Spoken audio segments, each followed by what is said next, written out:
Sicoob Credicopa, mais que um banco, a nossa cooperativa de crédito.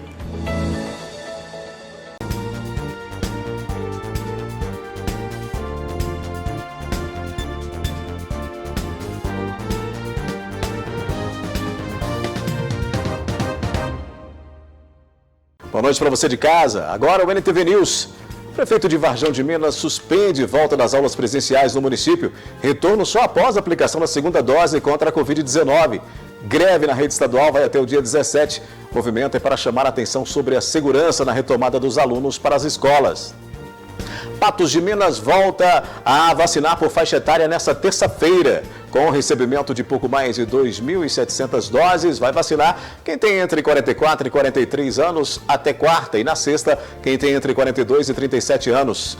Patos de Minas confirma mais 2 mortes por Covid-19 e se aproxima de 500 vidas interrompidas pela Covid. A CPI da Copasa convocou o advogado e procurador da ação civil pública contra a companhia, que garante que o município tem motivo para romper contrato e ainda cobrar multa. Você vai ver também que deputados mineiros aprovam em primeiro turno a mudança no projeto de lei que impede que serviços de saúde e educação, por exemplo, sejam transferidos à iniciativa privada e sejam mantidos pelo Estado. E mais, a falta de chuvas e o tempo seco interferem na qualidade e produtividade e fazem disparar preços no Ceasa. Mata do Cachorro volta a arder em chamas nesta segunda-feira em Patos de Minas. 4 equipes do Corpo de Bombeiros tiveram que conter as chamas. Tem ainda a análise da notícia e muito mais informações a partir de agora no NTV News.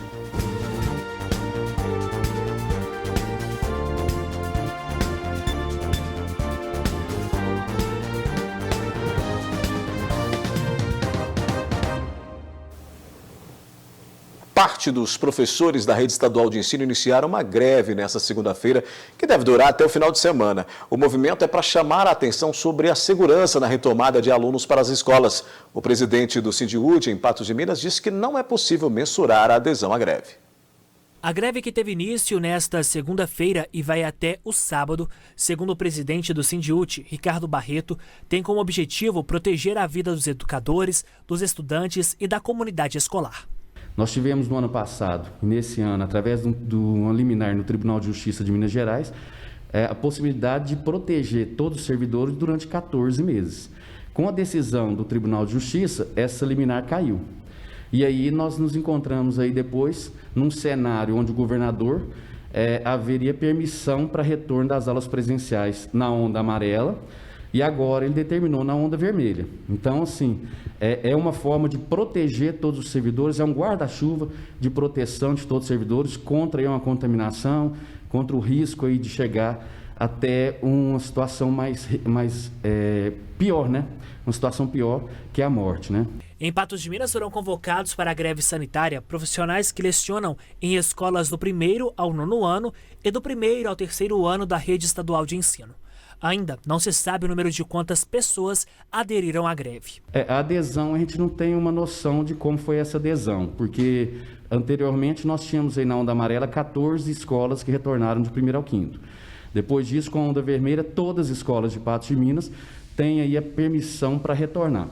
Até porque a gente sabe que a condição para o retorno é do prefeito não ter feito um decreto que impedia esse retorno, que foi feito em outras cidades da nossa região aqui. Mas aqui em Patos, como não teve esse decreto, então todas as escolas que têm 1º ao 5º, 9º ano e 3º ano do ensino médio, tiveram autorização para retornar. No dia 28 deste mês, uma nova reunião será feita para traçar metas quanto ao retorno escolar presencial. Teve um conselho geral na quarta-feira passada, que foi dia 7 de julho. Esse conselho deliberou aí uma greve sanitária, onde os trabalhadores continuarão com o trabalho remoto, né, acessando o Conexão Escola, fazendo suas atividades normalmente. Ele não retorna à escola para fazer atividade presencial. Então, a greve foi determinada por tempo determinado, inicia hoje, dia 12, né, e vai até sábado, porque algumas escolas ainda têm atividade aí, um dia letivo ainda no sábado, né? E E nesta segunda-feira, mais estudantes retornaram aos estudos na rede estadual do 9º ao 3º ano. Nas escolas em Patos de Minas, poucos estudantes optaram por ir à escola na semana que antecede o recesso escolar. Desta vez, foi o retorno do 9º ano e do 3º ano do ensino médio. Para receber alunos e profissionais, os protocolos seguidos à risca. Na Escola Estadual Dona Guiomar de Melo, álcool em gel à disposição dos alunos, marcações para distanciamento dentro e fora de sala de aula, planejamento de entradas e saídas estão na lista de segurança a ser seguida. A gente cumpriu todos os protocolos da secretaria, a gente tem álcool em gel disponível em todas as salas de aula, a gente tem papel toalha, sabonete, álcool em gel nos banheiros, a gente tem uma escala de entrada, uma escala de intervalos na hora da saída, os professores receberam orientações, então os alunos também estão recebendo orientações, hoje já vêm orientados de casa também, marcação no chão na entrada, procuramos dividir a entrada em horários separados, funcionários e alunos. Então, tapete sanitizante, são lixeiras, acionamento de pedal. Então, são todos os protocolos que a gente fez, respeitando todas as orientações da Secretaria de Estado. Quanto ao retorno presencial, este foi tímido. Nas 5 turmas do 9º ano, pela manhã, média de 5 alunos em cada uma. Já no 3º ano, nas 4 turmas, 4 alunos. Vieram os alunos do 9º e do 3º ano, como a secretaria previu essa volta escalonada, né? E os alunos vieram também na última semana antes do recesso, também que desmotiva, né? Além da situação de medo, não é obrigatório vir à escola, né? Continua o ensino online, continua os planos de ensino tutorado, continua as atividades complementares em casa. Só vem realmente à escola o aluno que tiver autorização dos pais e tiver interesse em voltar. Então, nessa primeira semana, está pequena ainda a adesão. Maria Eduarda optou pelo ensino presencial por acreditar que fixará melhor os ensinamentos. E na escola a gente aprende mais. Sentiu falta? Do professor explicar mais direitinho, que eu acho que estava bem em falta. Fernando também quis a presencialidade para colocar em dia algumas disciplinas. Online é muito difícil de aprender, fora da escola a gente não consegue focar em casa, principalmente matemática é o que mais tem dificuldade. Em casa a gente não estuda o tanto que a gente estuda na escola, às 4 horas. Quem também retorna com otimismo são os professores. 1 ano e 4 meses longe das salas de aula.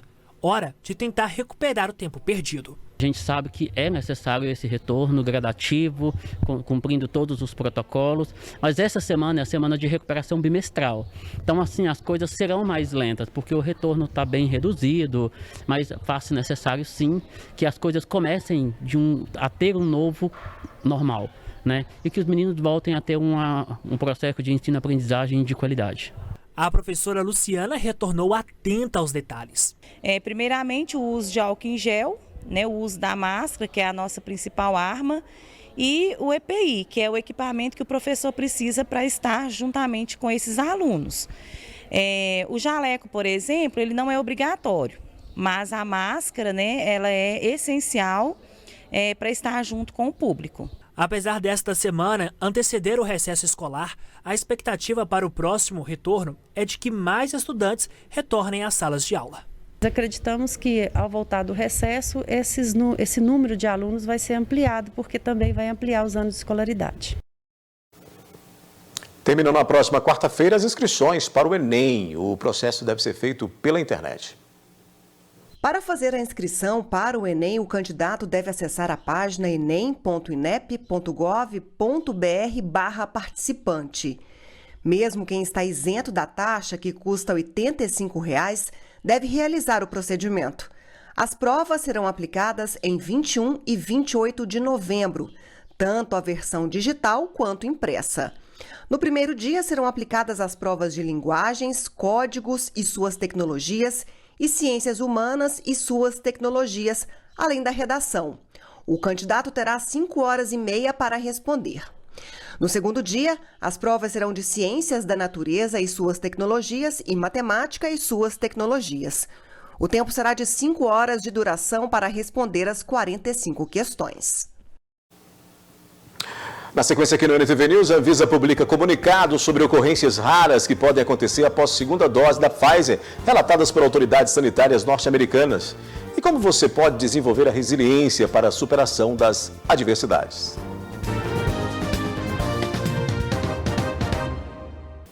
Ao invés de se fazer de vítima diante a uma crise, uma oportunidade de aprender, recobrada de força para vencer a adversidade. Isso tem nome, é resiliência, né? Assunto que foi tema de debate no Espaço Feminino da NTV e a gente também fala agora no NTV News. A resiliência pode ser desenvolvida por todo mundo. Essa capacidade não minimiza a adversidade, mas ajuda no processo de compreensão, enfrentamento e superação. É muito importante na resiliência nós entendermos que ela não tira o problema da frente, mas ela te ajuda a sair mais rápido e a sofrer menos, porque você já está sofrendo por estar passando por essa doença. Então, a resiliência te ajuda a perceber que uma hora as coisas passam, as boas e as ruins, que apesar de tudo você vai aprender e poder sim tirar uma grande lição. Se eu estou num momento de adversidade agora, quanto mais cedo eu parar de negar ou de me queixar sobre aquilo, mais rápido eu reúno as ferramentas para passar por esse momento. Janaína e Nayara. O que essas duas mulheres têm em comum? Câncer de mama e muita resiliência para enfrentar a doença. Foco muito na solução, né? Porque a gente não pode romantizar o câncer, porque é uma doença séria. Então, você focando na solução, você começa a ver as coisas acontecer. Para nós conseguirmos ser resiliente, é nós termos fé. Acreditar que para quem tem fé, a vida não tem fim. A Janaína descobriu câncer de mama em 2017 e desde lá está em tratamento. Devido ao meu ser de origem hormonal, o meu tem que estender mais 10 anos tomando uma medicação. Mas eu passei por 4 cirurgias, 16 químios e 25 rádios. A Nayara descobriu câncer em 2021. Faz a 8ª quimioterapia na próxima semana. Depois fará cirurgia e radioterapia. Ela lembra com emoção de quando contou aos avós, mas ganhou ainda mais forças e fé. Ver os olhos deles encher d'água não foi fácil, porque eu me senti numa posição que eu estava levando sofrimento para eles. Mas ao mesmo tempo, Deus é tão maravilhoso que meu avô estava com um terço na mão, ele levantou o terço e falou assim: Nayara, vou começar agora a rezar, já deu tudo certo. E já deu. Ai. Por causa do câncer, alguns planos sofreram mudanças. O casamento da Janaína teve que ser adiado por pouco tempo e logo pôde dizer sim ao Fonseca. Mas o sonho da maternidade teve que ficar um pouco mais para depois. Entretanto, está próximo. Ela deverá interromper a medicação por um curto período, até engravidar. Meu maior sonho agora é ser mãe. Quando eu iniciei o tratamento, que eu fiquei sabendo dessa possibilidade de ocorrer ou não, esse sonho, eu meio que fiquei com medo, claro, as incertezas vieram, mas eu vi o agir de Deus e Ele me mostrando que realmente esse dia vai chegar. Ter o apoio da família, assim como encarar com tanta positividade uma realidade tão dura, faz toda a diferença na caminhada cercada de desafios. Eu sou uma pessoa que tiro pontos positivos de tudo. A hora que eu falo que eu ganhei com câncer, as pessoas assustam. Mas eu ganhei, porque eu sou uma pessoa completamente diferente do que eu era. Hoje, estou mais positiva, com o coração mais cheio de esperança, acreditando em dias melhores, não só para mim, mas para o mundo. Para os especialistas, agir dessa forma é essencial. Que é você não perder a esperança e a fé, e olhar para o seu futuro acreditando que vai ser melhor. Primeira coisa. A segunda coisa que é muito importante na resiliência é você contar com recursos externos para você contar, com pessoas que possam te ajudar. Então, você nesse momento, é uma doença, por exemplo, do câncer, muito estigmatizante. As pessoas não sabem como lidar, as pessoas se perdem. Então, é muito importante a gente selecionar com o que você vai se abastecer, né? Porque tem muita informação. Nesse momento você está vulnerável, você está fragilizado. Então, você selecionar só aquilo que te faz bem, aquilo que vai te ajudar de forma positiva. Então, o que é o contrário de viver? Para mim, o contrário de viver é reclamar. Quando eu reclamo, eu interrompo a atitude de viver, de estar aqui, de prestar atenção, de amar as pessoas que estão ao meu redor, de criar, de sonhar. A reclamação, ela interrompe isso tudo.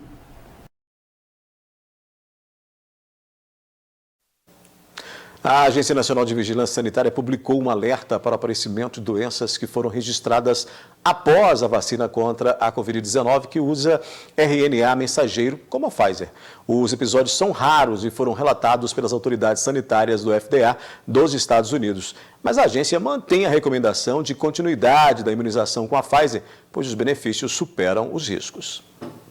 No comunicado da Anvisa, mostra que as autoridades do FDA sugerem que há riscos aumentados para a ocorrência de miocardite e pericardite, particularmente após a aplicação da segunda dose da Pfizer. Os sintomas, como dor no peito, falta de ar, palpitações ou alterações de batimentos cardíacos, podem aparecer alguns dias após a vacinação. A Anvisa também destaca que não houve a ocorrência desses relatos no Brasil e que são efeitos adversos raros, mas recomenda que profissionais de saúde fiquem atentos e perguntem às pessoas que apresentarem sintomas se elas foram vacinadas, especialmente com a vacina da Pfizer. Também orienta que quem tiver esses sintomas procure atendimento médico. Em negrito, a agência garante que recomenda a continuidade da vacinação da Pfizer conforme a bula, pois os benefícios superam os riscos. Daqui a pouco aqui no News a gente mostra a previsão do tempo. Tempo seco e frio permanecem. E falta de chuvas e tempo seco interferem na qualidade da produtividade e fazem disparar preços na Ceasa.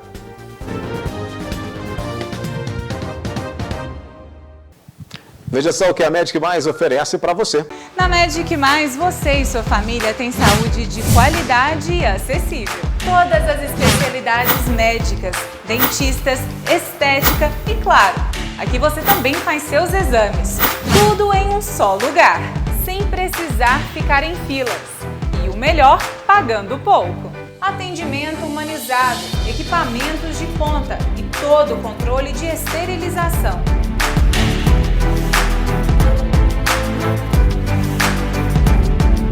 Procure a Medic Mais e faça seu cartão Saúde Familiar. Saúde para toda a família. Medic Mais, a clínica do seu coração e do seu sorriso.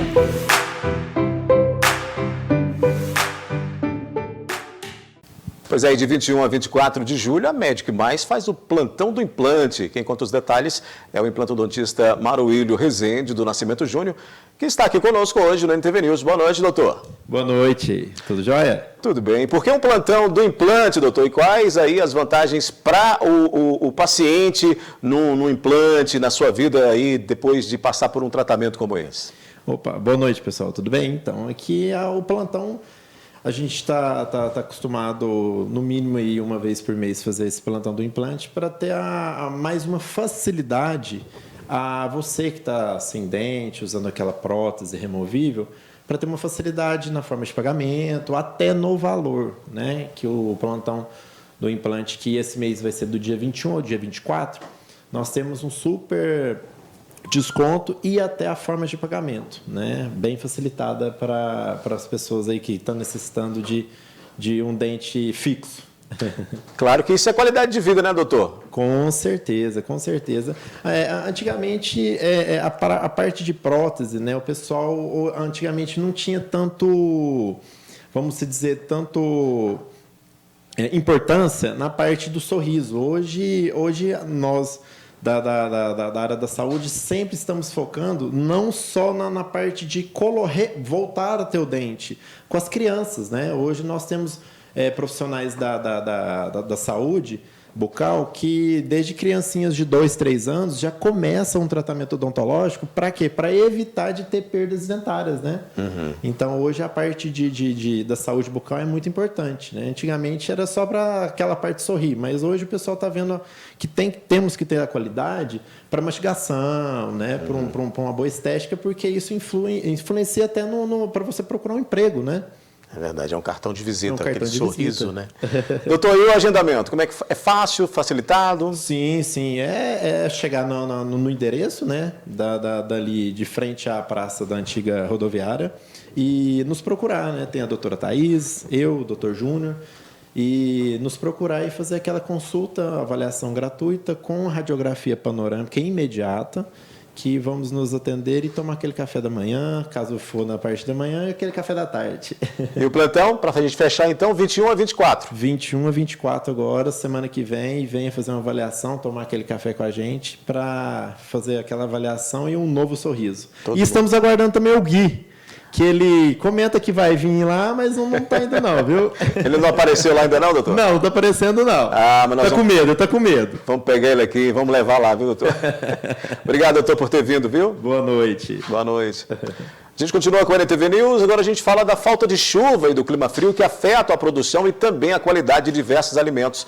O preço também muda. Na Ceasa de Patos de Minas, o reajuste assustou produtores e compradores. Os aumentos têm batido recordes. A falta de chuva nos últimos meses prejudicou a produção e o repasse de verduras e legumes aos estabelecimentos. Consideramos não que o inverno veio mais rigoroso, é que no verão diminuiu a quantidade de chuva. Então, as chuvas que normalmente teriam se expandido até junho, final de março já praticamente não estava chovendo mais. Então, com isso, nós tivemos uma queda na produtividade.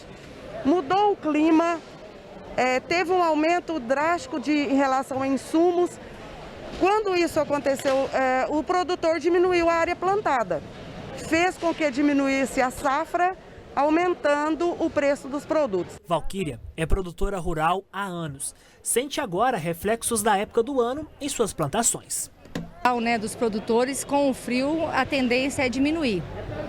Isso aí já é lógica, né? Com a friagem a gente não consegue produzir a mesma quantidade. As flores de toda hortaliça, elas se abortam, né?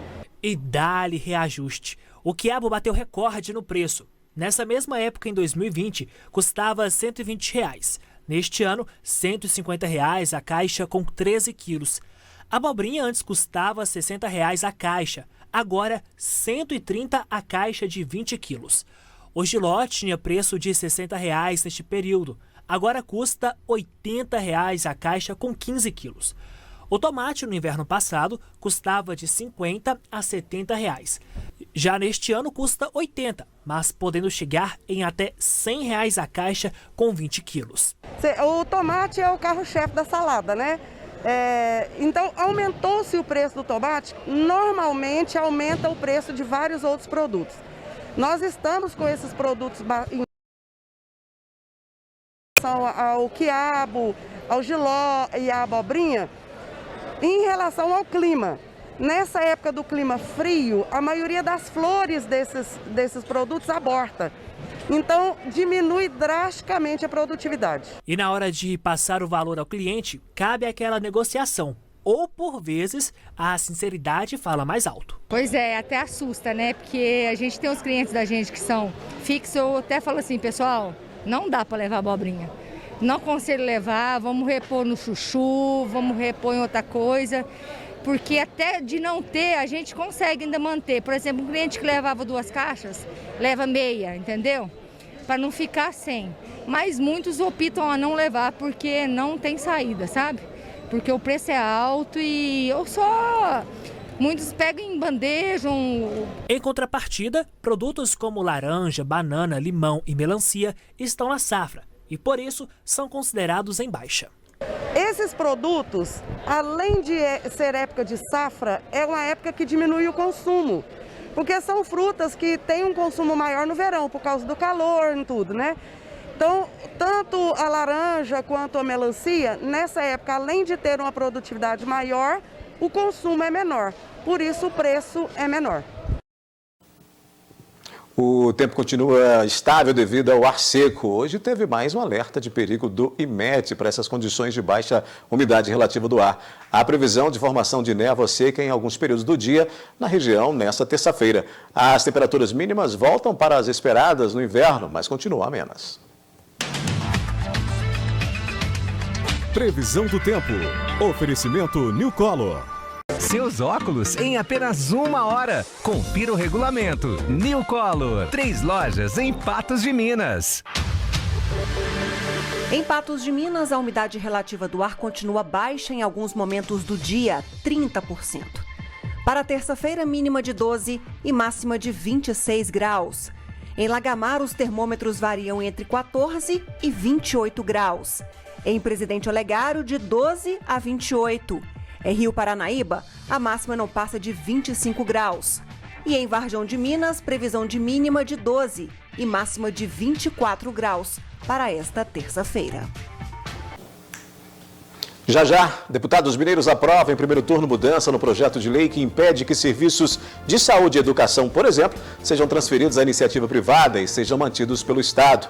Patos de Minas confirma mais 2 mortes por Covid-19 e se aproxima de 500 vidas interrompidas pela Covid.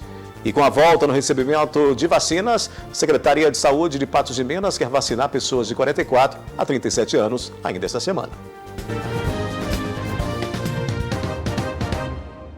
Depois de muitas discussões, os deputados estaduais de Minas Gerais aprovaram nesta segunda-feira, em primeiro turno, sobre a lei que trata dos parceiros com o terceiro setor. A ideia é não inviabilizar serviços essenciais já prestados na educação e na saúde, mas impedir que sejam totalmente transferidos à iniciativa privada e sim executados pelo Estado. Isso pode esbarrar diretamente nas organizações sociais. Sobre essas questões eu converso com Pedro Cunha, conselheiro estadual de saúde, que está aqui conosco hoje. Também aqui na bancada conosco para a gente falar desse assunto está o nosso amigo apresentador, jornalista Gui Boaventura, para a gente tratar dessas questões. Boa noite, Gui. Boa noite, Pedro. Boa noite, Adair. Boa noite, Gui. Boa noite a quem nos assiste aí através dos canais da NTV. Boa noite, Adair. Boa noite, Pedro. Boa noite ao nosso telespectador. Ô Pedro, essa aprovação pode impedir aí o avanço de uma OS fazer a gestão no Agarrad? Então, vamos entender o que acontece. O controle social, eu sempre gosto de dizer isso, Adair, ele é feito, o controle social da área da saúde, ele é feito pela ouvidoria do SUS, ele é feito pela Assembleia Legislativa e pelas câmaras de vereadores, ele é feito pela imprensa, ele é feito pelo Ministério Público e feito também pelo Conselho de Saúde, neste caso aí, o Conselho Estadual de Saúde. E o que acontece é que nós vimos uma brecha na lei, onde a lei estadual estava contrariando as leis do SUS, a Lei 8080 e a Lei 8142, lá de 1990, que diz que toda decisão da saúde precisa de passar pelo controle social, pelo Conselho Estadual de Saúde, neste caso. E com essa lei, depois da gente recorrer ao Ministério Público, o Ministério Público ganhar, né, através de uma liminar, ele cancelou a terceirização da gestão do hospital regional. E aí o governo recorreu e insistia nesse ato. Como nós provocamos a Assembleia, né, e mostramos para eles, olha, a falha está aqui, está em tal local, para vários deputados, e o deputado professor Cleiton, né, resolveu entrar com esse projeto de lei, e outros fizeram emenda e tiveram a contribuição, mas a pressão em cima dos deputados, ela é constante, porque nós entendemos que o artigo 1º, que diz que todo poder emana do povo, né, então nós estamos aplicando esse artigo 1º, através dos seus representantes legais. Sim, então nós estamos conversando com nossos representantes legais para que eles nos defendam, para que eles coloquem essa lei a nosso favor. E foi isso que o professor Cleiton fez, mas é bom lembrar que é só no primeiro turno. Nós precisamos de estar conversando com eles, porque vem pressão de todos os lados, vem pressão de quem interessa a terceirização da gestão dos hospitais, né? Não é só do regional, são de todos os hospitais da FHEMIG, para que eles entendam à vontade da população. Então, por enquanto, a gente está satisfeito, mas nós vamos continuar atuantes e continuar municiando e cobrando dos nossos legisladores no Estado. Pedro, o que a Assembleia está fazendo é simplesmente devolvendo ao povo o direito que é do povo, né, que foi usurpado aí com essa regra do Poder Executivo, né, de poder fazer isso sem consultar ou sem levar em conta a opinião do Conselho, por exemplo. O Conselho é o que representa o povo, é a representatividade do povo junto à autoridade em relação aos assuntos de saúde. Então, a Assembleia está fazendo só isso, só devolvendo ao povo o direito que é do povo, né? Pois é, mas se a gente não cobra deles, acho que isso não ia acontecer, sabe? Por isso que a população precisa de ser ativa, a população precisa de saber o que o seu representante a nível de Estado está fazendo, o que o seu representante a nível de município está fazendo. Não dá para a gente colocar lá, pode ser as melhores pessoas, se você deixar para lá, muita coisa que poderia ser feita não será feita, né? Porque eles realmente não vai ter essa atenção. Então, a gente precisa de cada um na sua área ali de abrangência, cada um na sua esfera, para você cobrar desses legisladores lá, para que faça a vontade da sociedade, a vontade da população. Ô Pedro, agora, entre aspas, né, a Assembleia tem que ser um pouco populista, porque o poder econômico é quem tem muito interesse numa OS, numa terceirização dessa administração, de uma empresa como é o Hospital Regional. Aí a briga tem hora que é meio desigual, principalmente no submundo, né? Pois é, a gente vê aí, a gente percebe, em 2016 foi feita uma lei federal, uma emenda na Constituição, hoje chamada de Emenda Constitucional 95, que limita os recursos, os gastos do governo na área da saúde, na área da assistência social e na área da educação. Então, olha os prejuízos que está trazendo para nós essa Emenda Constitucional 95. De lá para cá, só aqui em Patos, nós já perdemos o Hospital Vera Cruz, que fazia o serviço de hemodinâmica, mas tinha leitos de UTI, tinha litotripsia, tinha outros serviços. Nós perdemos o Laboratório Manuel Dias, que também era credenciado, que também prestava serviço ao SUS. Nós agora estamos perdendo o Hospital São Lucas. Por quê? Porque a defasagem dos procedimentos da saúde, o que paga o Ministério da Saúde é muito pouco, está muito defasado, né? E vai só aumentando, porque os custos aumentam. E, no entanto, essas empresas, como você bem disse, não querem, não aceitam a majoração desses preços, porque eles querem a terceirização. Eles têm interesse nessa área da saúde, que é a área que tem muito dinheiro, porque todo e qualquer gasto é muito caro. Então, por isso mesmo, essas grandes corporações, né, de planos de saúde têm interesse em destruir o SUS, em destruir a iniciativa privada da área da saúde. Ô Pedro, a que você atribui esse interesse da área privada na área de saúde para o atendimento público, que é um setor tão defasado, pouco dinheiro, tabela defasada, todo mundo reclamando? Mesmo assim, há um interesse comercial nisso aí? Como é que você pode entender uma coisa dessa aí? Tem jeito de a iniciativa privada ganhar dinheiro num setor onde o poder público diz que não consegue administrar?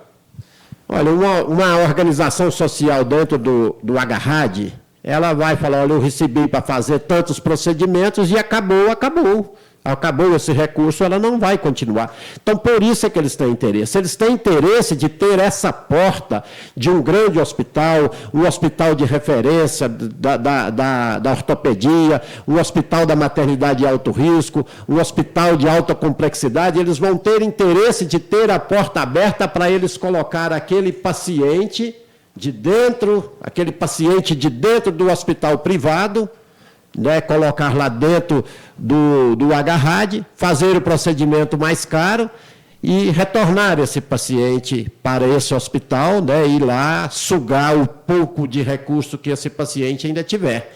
Então, é dessa forma que eles pretendem. A gente não precisa de achar que que eles estão ali atendendo porque são bonzinhos. Eles querem realmente, esses donos dessas grandes corporações de plano de saúde, eles querem realmente a destruição do SUS, e a gente viu isso com o ministro Mandetta, né, quando ele acabou com o Mais Médico. Hoje nós temos mais de 1.000 municípios que não têm um médico sequer. Interesse de quem? Por que eles fazem isso?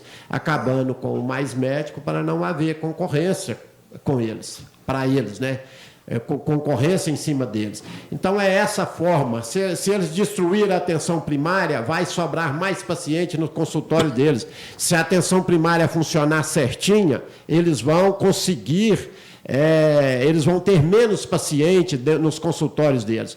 Então, a gente não precisa de pensar que eles estão ali para poder fazer um serviço, para poder atender a população. É claro que eu estou falando de menos de 10% dessa corporação de médicos e de profissionais de saúde, mas eles têm interesse, sim, em destruir o SUS para eles fazerem o que quiserem com a nossa saúde pública. Pedro, para a gente finalizar aqui, hoje teve reunião do Conselho, né? E aí você, inclusive, tinha me dito que foi falado sobre aquele plano de retomada de construções de hospitais regionais, e você citou o Agarrad, a necessidade de ampliação do Agarrad e as dificuldades que isso tem promovido, né? Sim, na verdade tem 11 hospitais do Estado iniciados, alguns já bem avançados, né? E o governo resolveu priorizar 6 hospitais. E aí ele vai receber um grande recurso aí de compensação das tragédias de Brumadinho e de Mariana, através da Vale e da Fundação Renova, e ele vai aplicar parte desse recurso nos hospitais. Vão terminar alguns hospitais. Com isso, nós não esperamos nenhuma reforma grande no hospital regional, né? E aí eu conversei lá e nós vamos continuar com esses entendimentos que o hospital precisa de algumas medidas que são pequenas, mas é como que você pensasse, Odair, uma casa pequena, que não cabe todos os moradores e você ainda cede um quarto para quem não precisa, que é o caso do Estado, que tem muitos imóveis dentro de Patos que pode abrigar o Hemocentro. Você tem ali o DR na Avenida Paranaíba, você tem a Escola Coronel Osório, mas não, eles querem ocupar um espaço que poderia, um anexo do Hospital Regional, que poderia ser levado para lá a administração e, com isso, abrir mais leitos. Ali também existe uma casa, a casa da gestante de alto risco, que está dentro do hospital. No entanto, se você tirar essa casa lá de dentro, o hospital começa a receber R$50 mil para a manutenção dessa casa, para pagar aluguel, para pagar as despesas, né, dessas gestantes que estão lá dentro, dando despesa, correndo o risco de pegar uma infecção, né, e poderia estar no local mais adequado.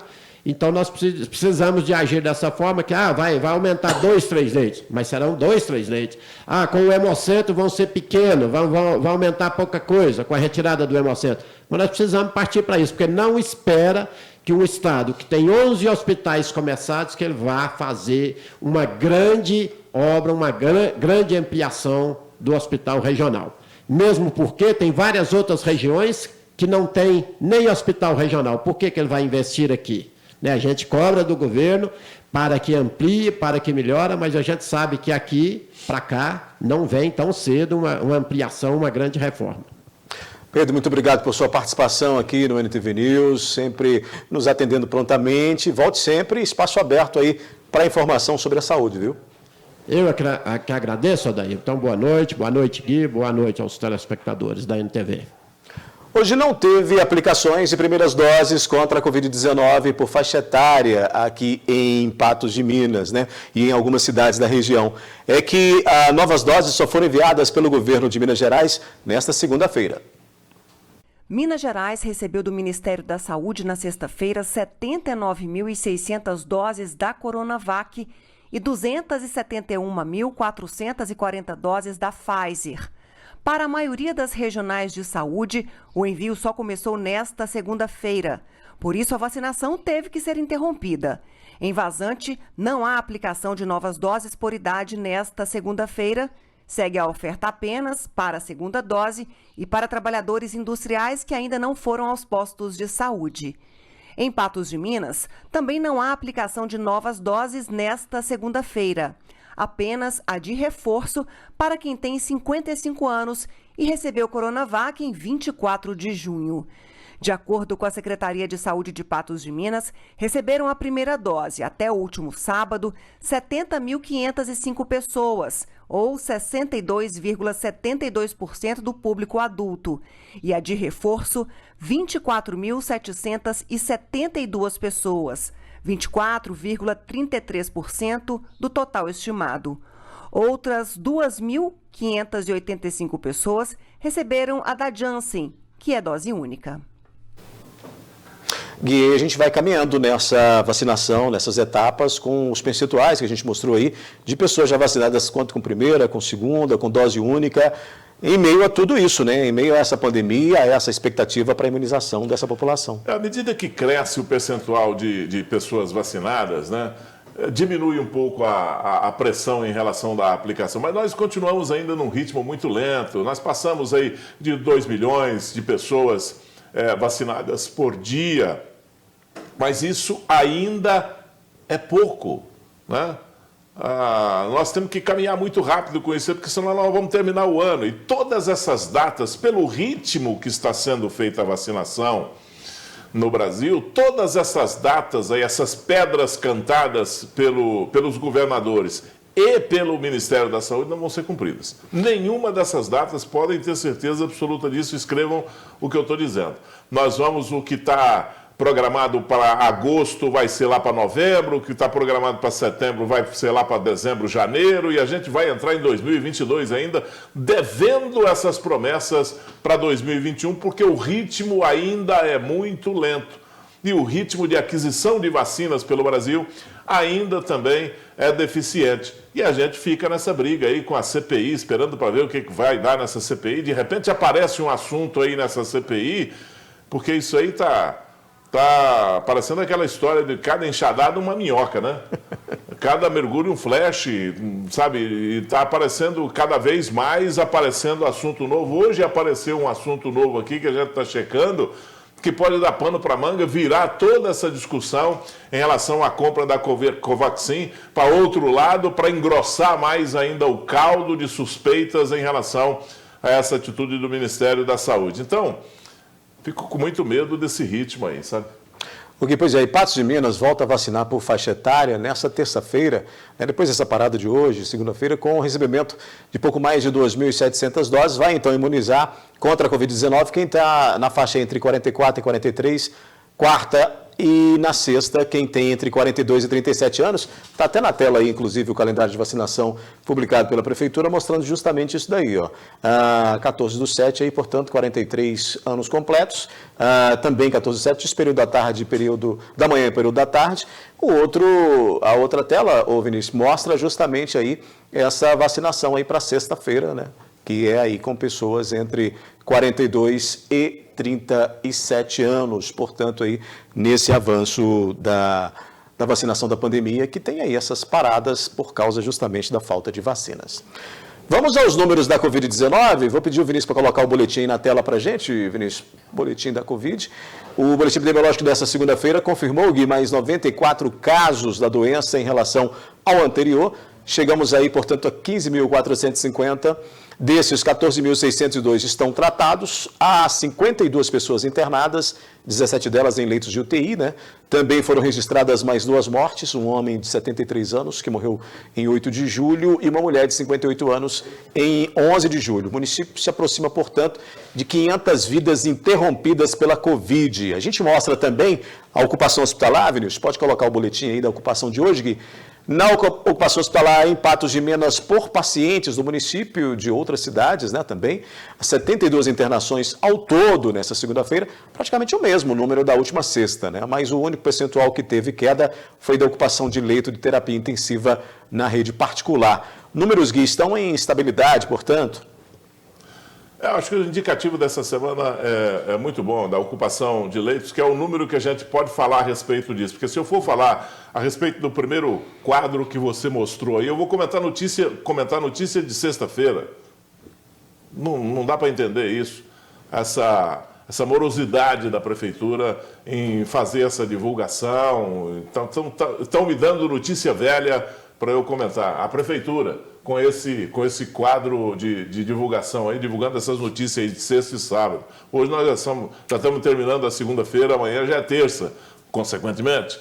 Então, em relação a essa ocupação dos leitos aí, é aquela nossa expectativa, né? E a gente vem falando isso semanas após semanas, Odair, que é a expectativa de começar uma semana com números mais baixos, para ter uma tendência de baixa, para ir desocupando esses leitos, porque esses leitos, a ocupação desses leitos, que nos dão um indicativo de qual que é a real situação aqui no município. Muito bem, vamos fazer uma parada rápida aqui no NTV News. Na sequência, a gente fala do prefeito de Varjão, que suspendeu a volta às aulas presenciais no município e o retorno só após a aplicação da segunda dose contra a Covid-19. Vamos falar também da Mata do Cachorro, que voltou a arder em chamas nesta segunda-feira em Patos de Minas. E CPI da Copasa. Houve advogado e procurador da Ação Civil Pública contra a companhia, que garante que o município tem motivo sim para romper contrato e ainda cobrar multa.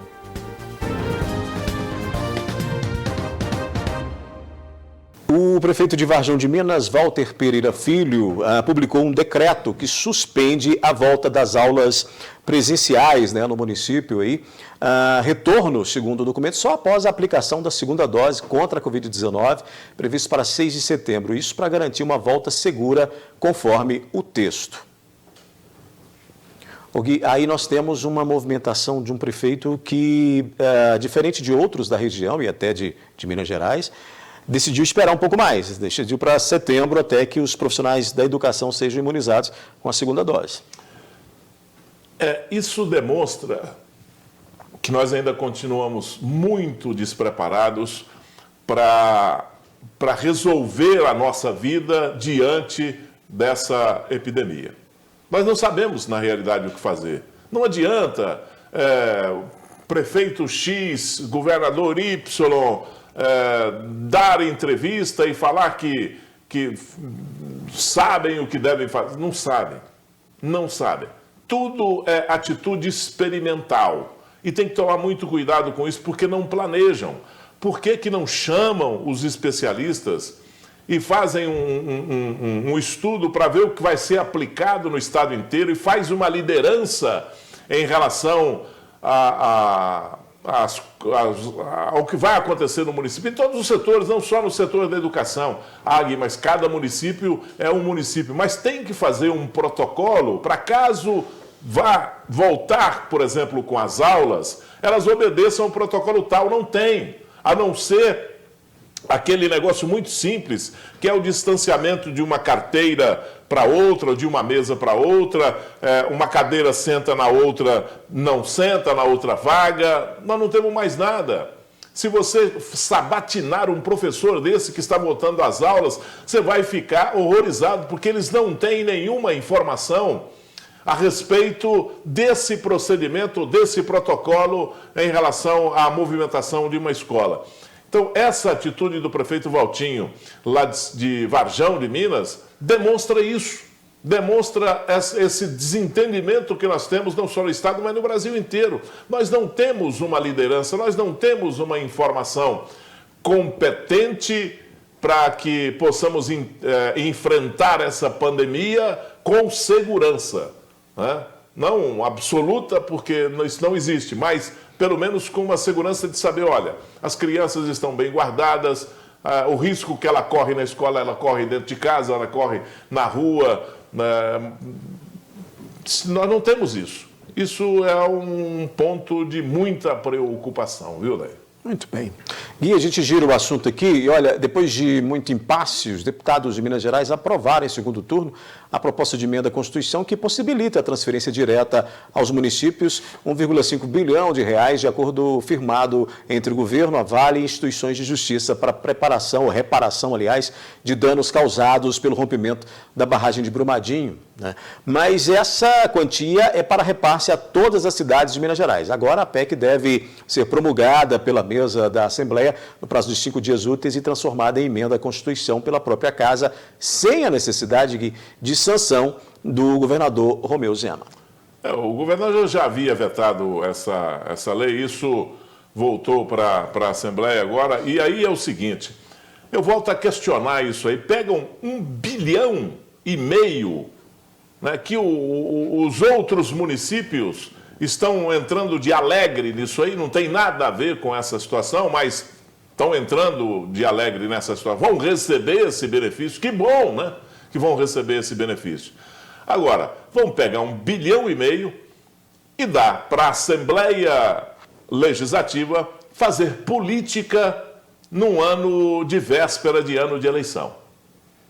Nada mais do que isso. Porque 1,5 bilhão para ser distribuído para os 853 municípios, vai ter município que não vai receber R$1 milhão. Isso dá o quê? Se Patos recebe ou receber 1 milhão ou 2 milhões, vamos imaginar que Patos receba 3 milhões dessa verba aí. Vai adiantar o quê? Absolutamente nada. E por que não pega o governo federal ou a própria Assembleia Legislativa, não pega esse dinheiro e investe na saúde? Que jeito? Fazendo o que o Pedro Cunha reclamou aqui há poucos instantes, né? Com hospitais regionais, hospitais do Estado aí, inacabados, com obras inacabadas, com obras precisando ser acabadas. Por que não investe nisso? Se investir 1,5 bilhão nesses hospitais, você vai dar uma contribuição excepcional para o Estado inteiro em relação ao atendimento de saúde.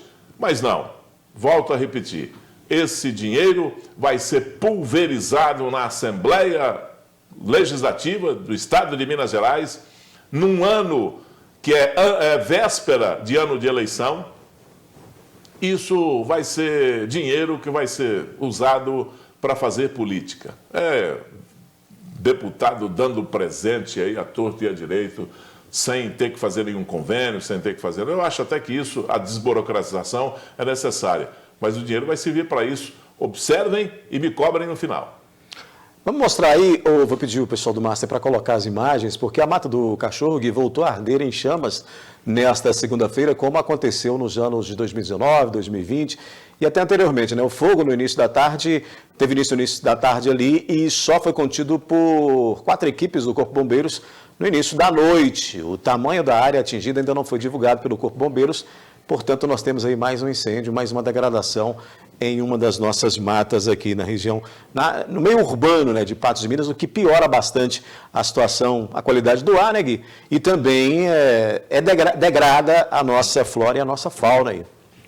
Olha, porque só lembram de olhar para essas áreas nesse momento em que ela está pegando fogo, já está ardendo.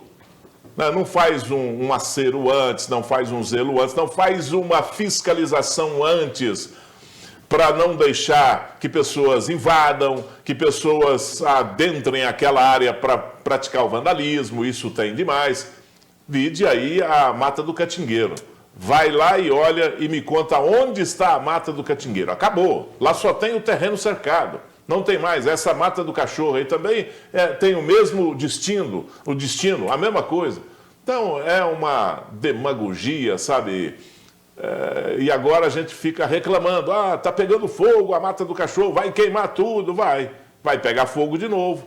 Pegou fogo mais uma vez, vai queimar mais, vai pegar fogo mais vezes esse ano, porque não tem fiscalização, não tem atitude preventiva, não tem fiscalização, não tem absolutamente nada.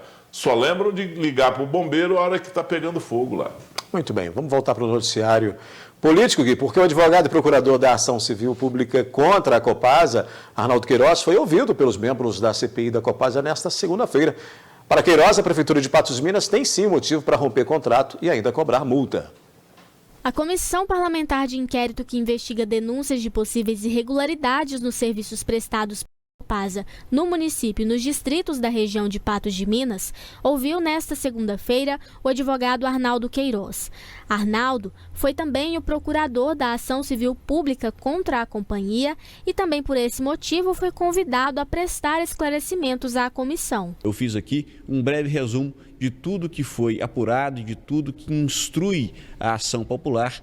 A Câmara Municipal acolheu, a Câmara Municipal fez perguntas, eu acredito que pude aqui esclarecer alguma coisa. O doutor Arnaldo ele foi convocado para prestar depoimento na CPI, porque ele é autor, ele é patrono, né, causídico de uma ação proposta em 2011 que discute justamente esse contrato realizado entre o município e a Copasa.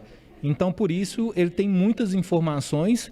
E essas informações que ele tem, ele nos passou hoje de forma muito objetiva, de forma muito clara e com certeza contribuiu e muito para esse relatório final.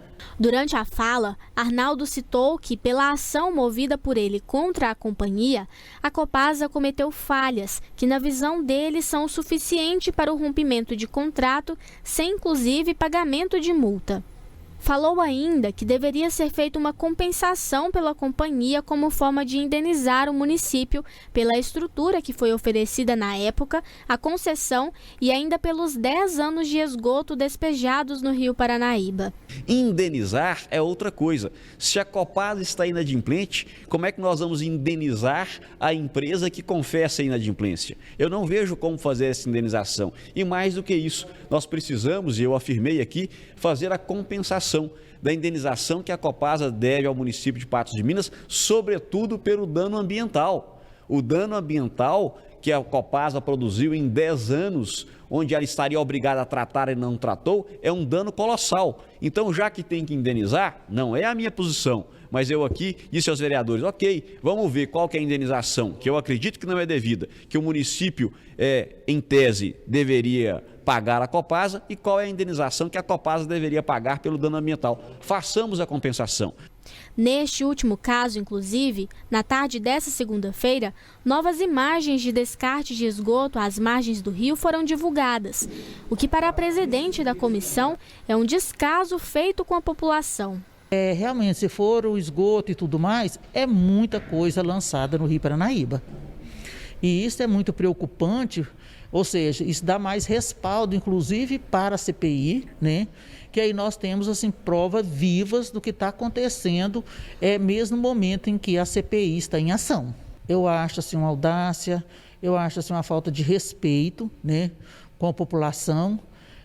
Em pleno assim, momento que nós estamos justamente averiguando essas irregularidades, dá-se a entender que a Copasa parece que não está importando com isso. Por fim, a comissão também solicitou ao advogado documentos da ação movida contra a Copasa, como forma de avaliar os termos da ação e servir de embasamento para a CPI. Bom, esses documentos são documentos relacionados à ação proposta em 2011, né? Essa ação ela consta com um material vasto e a CPI precisa das informações constantes nessa ação para poder redigir esse relatório final. O que eu tenho são os documentos que instruem a ação popular, que são documentos públicos, né? Agora, o que eu tenho está à inteira disposição da comissão. Eu me coloquei aqui como alguém que deseja ajudar, servir, contribuir. Nós todos devemos somar esforços para que possamos alcançar um bom êxito. Tivemos então mais um dia de oitiva na CPI da Copasa na Câmara. Desta vez o doutor Arnaldo, que, como disse aí a reportagem, é um dos autores dessa ação civil pública justamente contra a Copasa, que chegou, inclusive, essa ação conseguiu por um período suspender, inclusive, a cobrança da taxa de esgoto em Patos de Minas e depois isso foi revertido na Justiça, né? O mais importante desse depoimento não são só essas informações que o doutor Arnaldo levou hoje no seu depoimento lá, mas o importante são os documentos que ele vai fornecer que já estão nessa ação, que já foram passados pela Justiça, que já teve inclusive uma sentença na Justiça, que tem a comprovação e a fiscalização inclusive do Ministério Público ou a corroboração do Ministério Público em relação a esses documentos, né, que são todas essas pesquisas, que são essas notas técnicas, que toda essa documentação técnica que é fornecida para a CPI, que a CPI vai poder embasar uma conclusão a respeito de muita coisa que está sendo discutida ainda hoje. E essa ação é de 2011. Né? Então, isso tudo vai embasar esses documentos, vão embasar o que nós estamos discutindo ainda hoje. Eu acho que esse é o ponto principal, é essa documentação que foi oferecida pelo Dr. Arnaldo para a CPI. Gui, com essa a gente encerra a nossa análise da notícia, prometendo voltar amanhã, muito mais assuntos para a gente discutir aqui, viu? Estaremos aqui. Um abraço para você, boa noite ao nosso telespectador. Obrigado pela companhia a todos, boa noite e até amanhã.